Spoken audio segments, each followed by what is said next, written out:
This is the Lockpicker 1969, and welcome to my channel, and welcome to the next episode of Interview with a Lockpicker. Today's guest is Mr. Inferno. Say hi.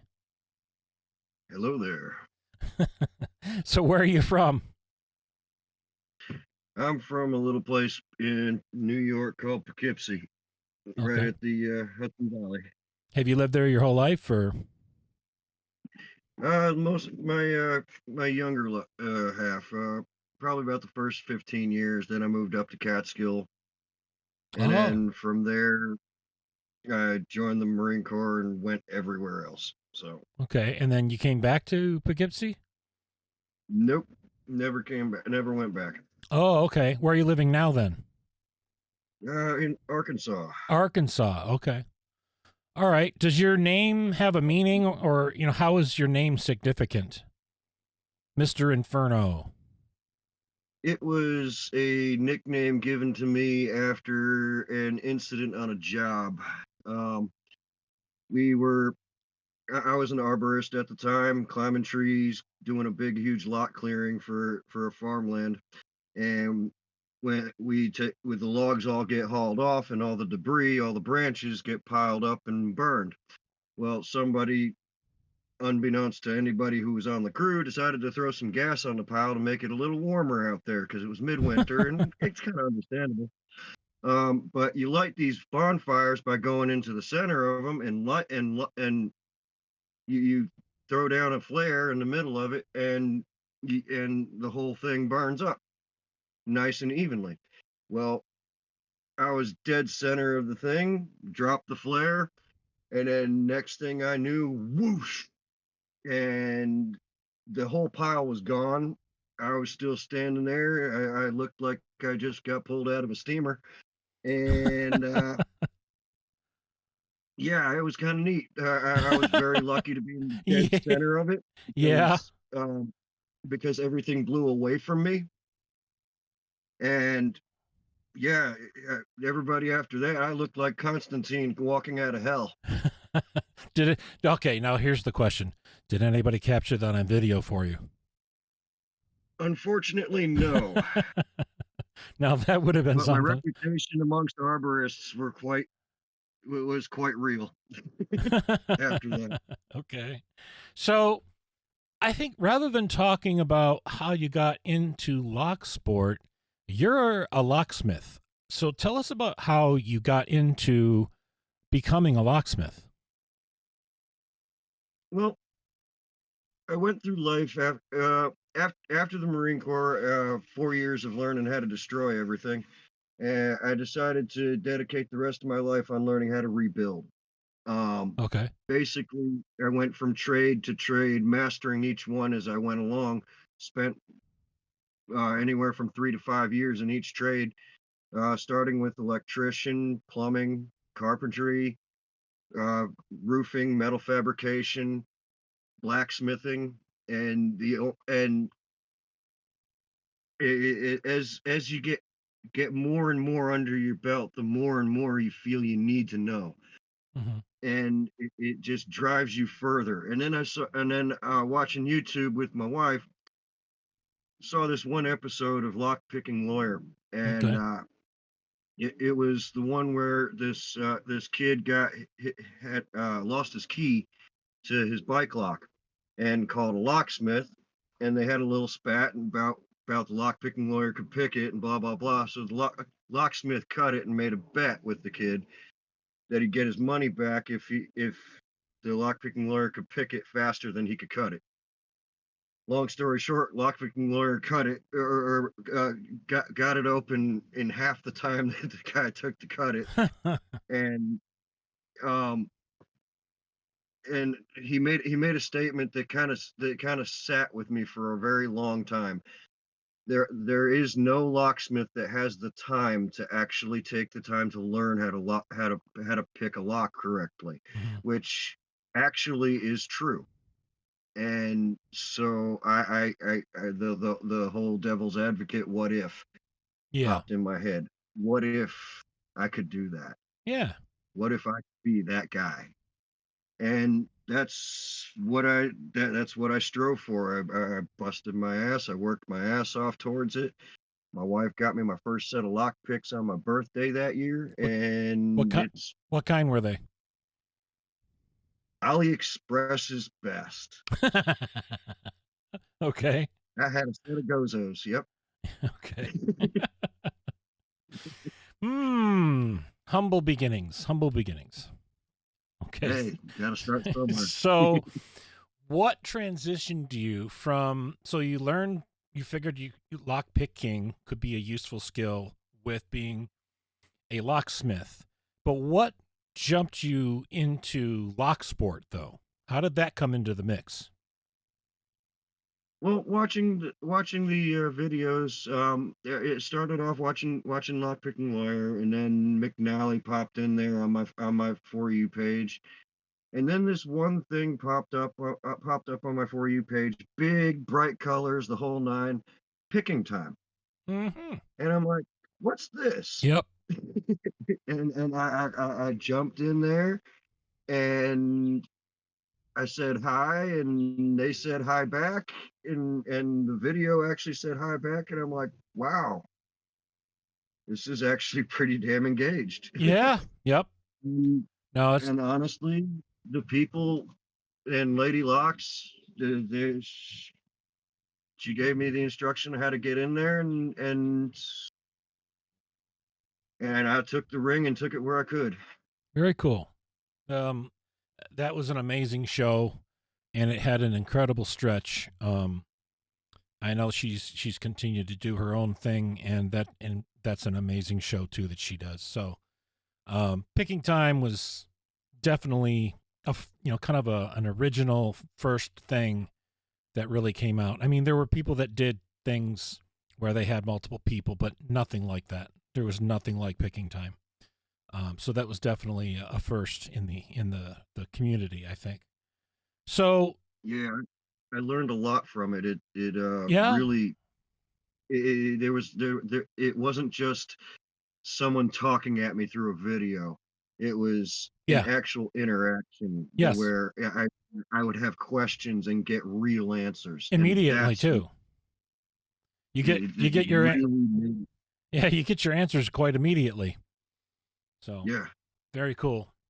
So in in the journey for you to become a locksmith, would you say were some of the challenges you faced learning to be a locksmith?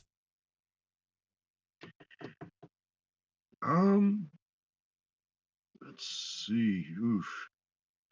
Learning the hardware. That was the hardest part. And not by like I had to learn each individual piece of hardware. I had to learn to stop all expectations of what I'm going to run into and just know what the end result needs to be and make it and manipulate the situation to make that happen. Okay. That it's there every year there are hundreds of brand new pieces of hardware that are going mainstream every and it's there's no and none of them are built the same way. They all have their own unique ideas, their own little quirks, their own extra baggage, and all that sort of stuff. And with every piece of hardware out there, they have a set goal as to what is supposed to be the end result, and you got to reverse engineer every job. You reverse engineering. Yeah, you get some repeats and some familiar mechanisms, but it's always figuring it out as you go. Okay. Yeah. And that also was the allure to it too. I love a good puzzle.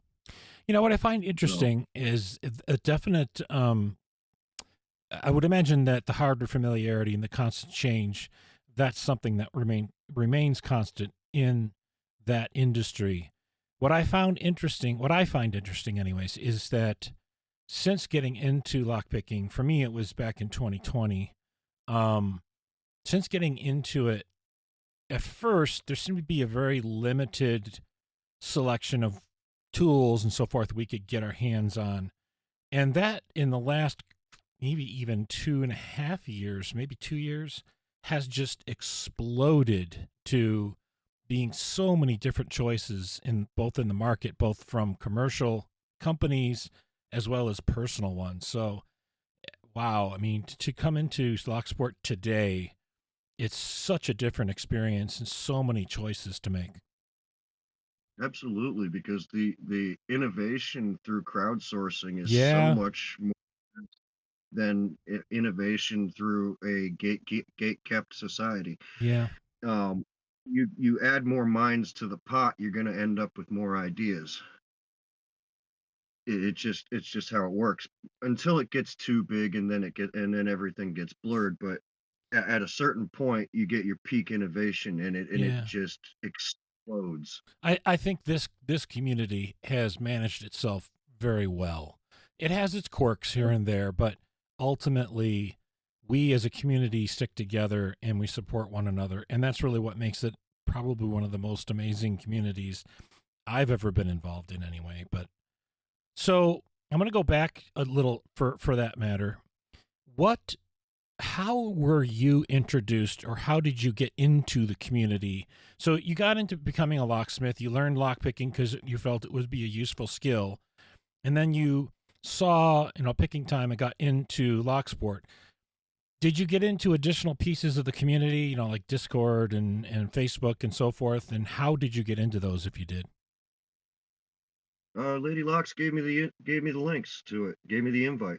Okay, Um, she and I'm on the Reddit and also on the well, used to be on the Reddit. I dropped that recently because I just don't even use it anymore. But the Discord I'm on quite regularly. I'm in the locksmith. The LPU has a locksmith forum that for crowdsourcing locksmithing problems, cool. which is pretty neat. Yep, yep. Um, it helps a lot.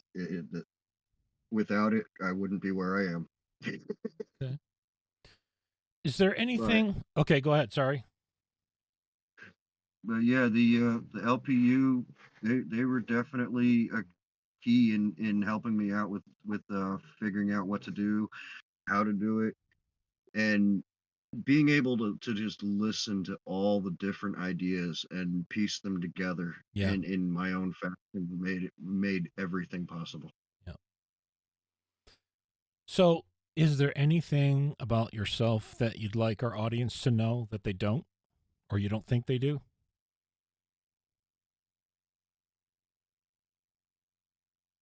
Ooh, that's a tough one.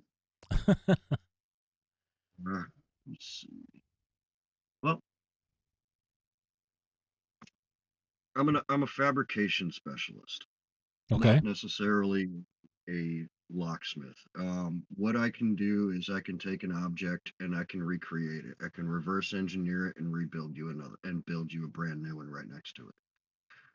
Um, and also, I earned the title of can opener in the construction world, Okay. which is given to those who take on those jobs that are like, yeah, we're not doing this because it's just not worth doing. And I'll take those jobs and I'll tear down half of a house and rebuild it back to the way it was, kind of deal. The cans of worms that no one wants to touch.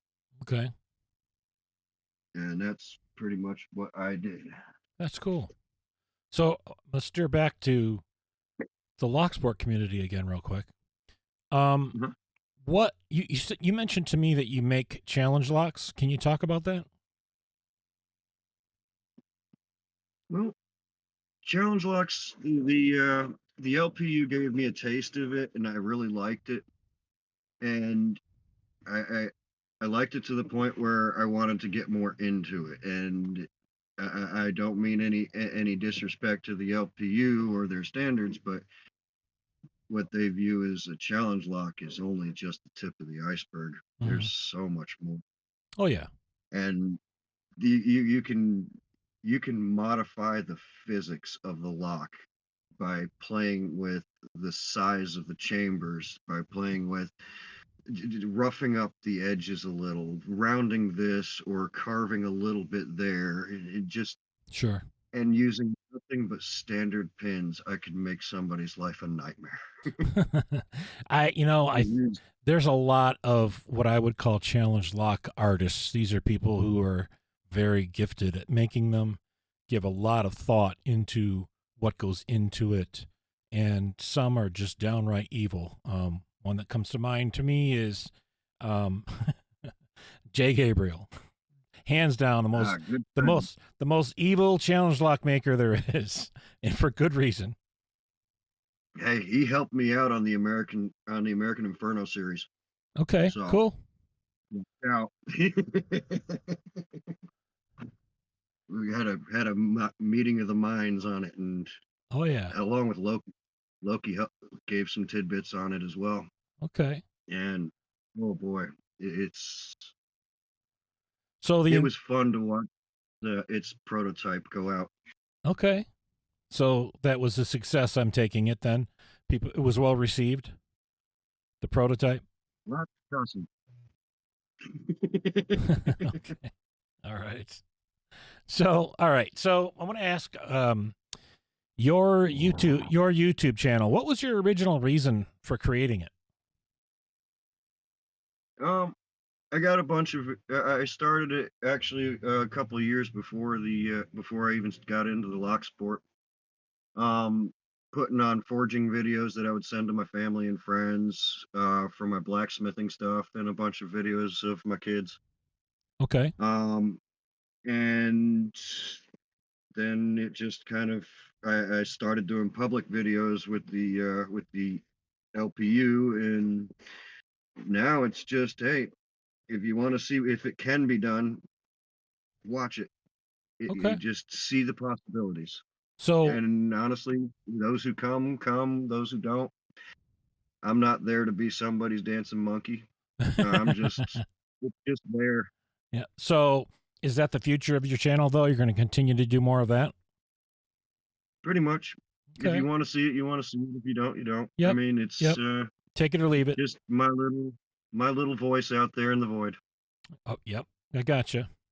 All right. So what hobbies or interests do you have that you feel others might have out there that you might have in common with them?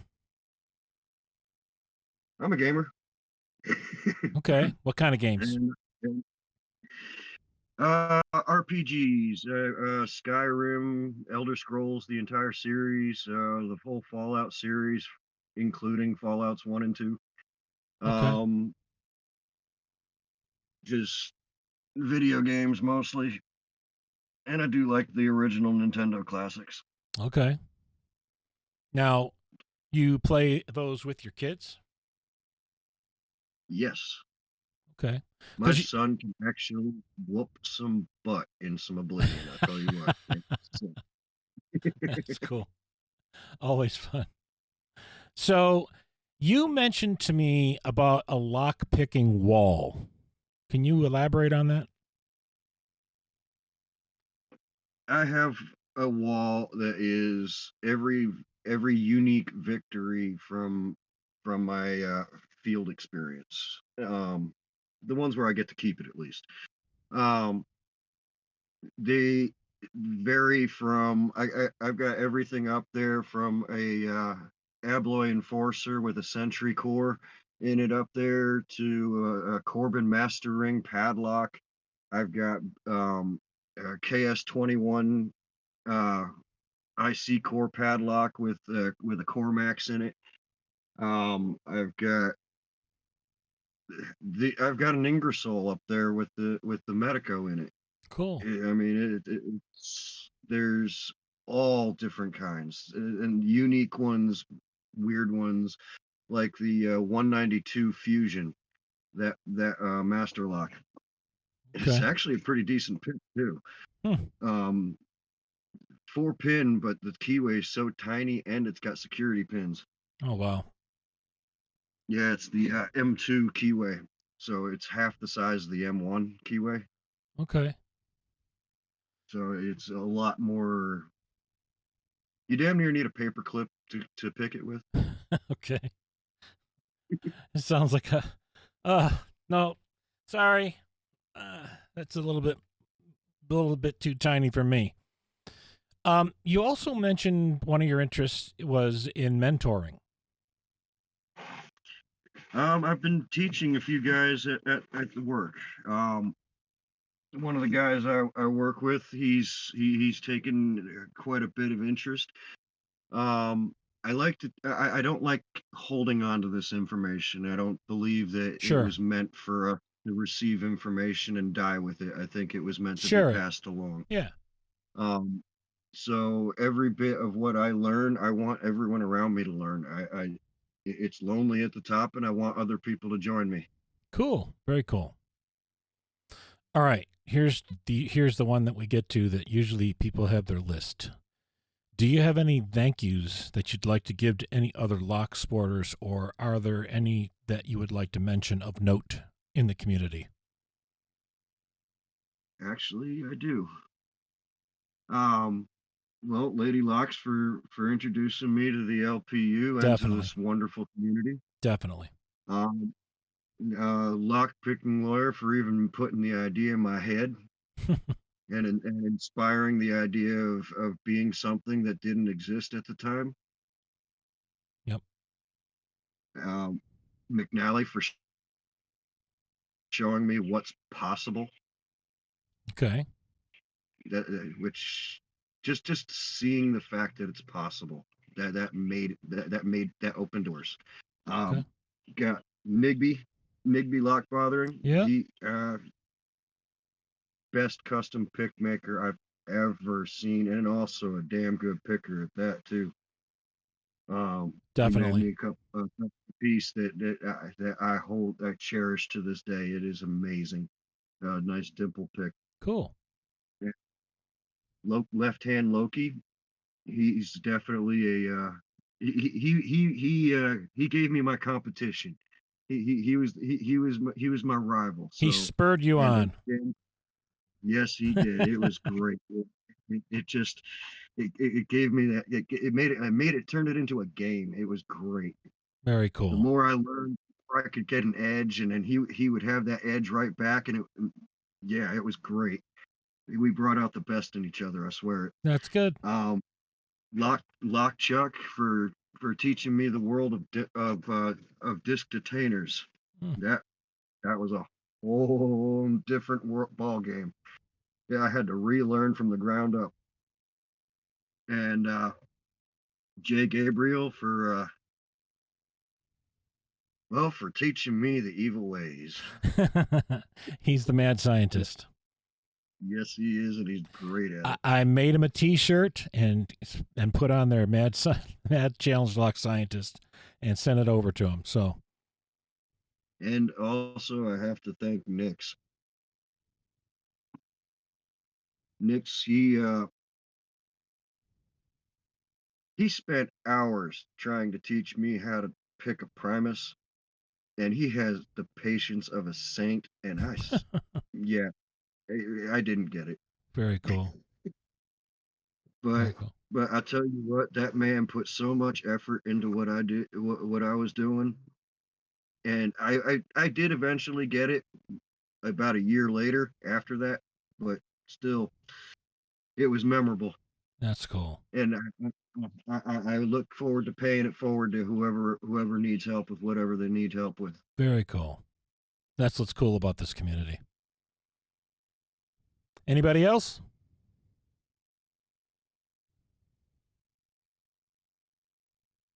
Everybody, Yeah. honestly, everyone, because I have hundreds of friends in this community, and it's honestly it would fill the air with just people's names. Everybody out there, Yeah. because they are very supportive. They when I point out things, they don't take the criticism harshly either. They take it as an insight, Yes. as a different perspective, which is Constructive really criticism. great. Yeah. And Yep. keep being that way. That this community needs to keep being that way. Yeah. Yep. It's hard for some people, but you hope we all grow and learn from one another. So, Absolutely. all right. So, last question before we wrap up. What is your favorite thing about Locksport? I have a Favorite feeling. thing about it? Yeah, I have a feeling we just talked about that, but go ahead. It's it's the puzzles. Okay. It's not just the community, it's the puzzles. I am obsessed with puzzles. I love a good puzzle, something that's not right that needs to be made right, something Hmm. that needs to be tweaked just a little bit here and there, just and to connect the dots from point A to point B with an extra point A point 1, 2, 3, 4, 5, 6, 7, 8, and to 1,000 in between.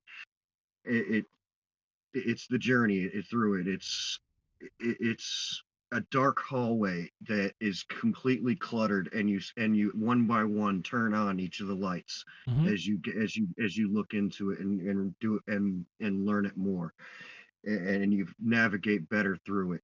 It's it just works. It makes it exhilarating. Yeah, that's understandable. So, do you have a final message you'd like to give to our audience? Absolutely. There's been a lot of debate as to how things should be done out there lately. And it's honestly, it's discouraging to see because I get that one person does things really well and another person does things really well. And people try to emulate it and they're getting frustrated because it's not working. Stop. Make it work for you.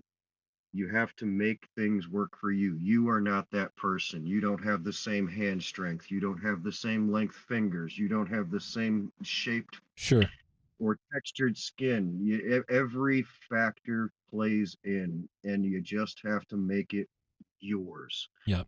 Your method will be your own, and once you realize your own method, you can grow upon it and make it better True. Very true. because you need a good natural foundation to start with. Yep. We all have to learn our own path. Yep. I want to thank So you. Go ahead. not a problem. I, I want to I thank just you for doing the interview. Very much so, and I enjoyed doing the pre-interview as well. That was a lot of fun to get to know you a bit, and we had a few laughs too. That was good. Um, and just talking about how you got into all of this was fascinating, in my opinion. So hopefully everybody else is going to feel the same way after you've shared your story here. But with that, I want to say this as well. If you have not yet been interviewed, why not? Let us hear from you. Get with me. We'll set something up. It's a painless process. At least I try to make it such, and it's a lot of fun. So give it a go. You may not have. You don't have to be a black belt with multiple dans, or you don't even have to have been doing it forever. Just we want to hear your story.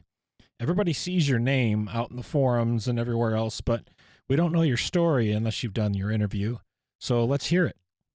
So with that, I'm going to wrap this up.